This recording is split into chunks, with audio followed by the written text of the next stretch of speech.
এই পাখিটি উঁচুতে উড়তে উড়তে হঠাৎই থেমে যায়, যেন বাতাসে কোনো অদৃশ্য শক্তি তাকে ধরে রেখেছে। বাতাসের প্রবল ধাক্কাও 1 ইঞ্চি নড়ে না। ক্ষমতাসম্পন্ন এই পাখিটির নাম কেস্ট্রেল, যারা আকাশে এক জায়গায় স্থির থেকে শিকার খোঁজে। কেস্ট্রেলের চোখ মানুষের চোখের চেয়ে 10 গুণ বেশি শক্তিশালী।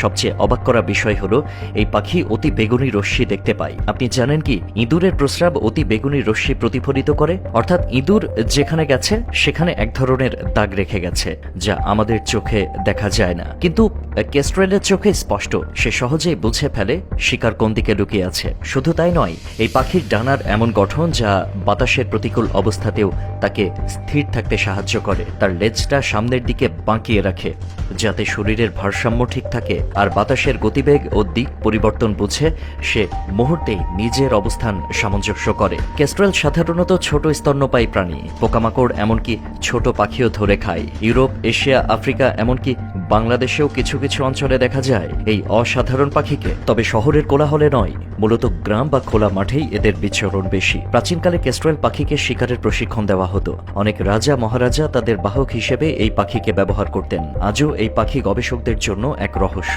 কিভাবে এত নিখুঁতভাবে শিকার ধরে, কিভাবে বাতাসে স্থির থাকে, এ নিয়ে বিজ্ঞানীরা এখনও গবেষণা চালিয়ে যাচ্ছেন। তবে প্রকৃতির এই বিস্ময়কর শিকারের সংখ্যা দিনকে দিন কমছে।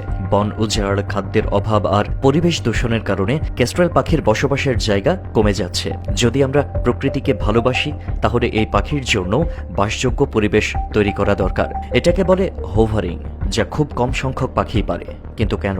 কারণ কেস্ট্রেলের চোখ এমন এক শক্তিশালী অস্ত্র, যা মাটির উপরে ছুটে বেড়ানো ছোট ছোট প্রাণীদের শনাক্ত করতে পারে। এমনকি ঘাসের নিচে লুকিয়ে থাকা ইঁদুরও এড়াতে পারে না তার দৃষ্টি। তাহলে যখনই খোলা মাঠে যাবেন, একবার আকাশের দিকে তাকিয়ে দেখুন, হয়তো দূরে কোথাও একটা কেস্ট্রেল ঠিক আপনার দিকে তাকিয়ে আছে, তার শিকার খুঁজছে।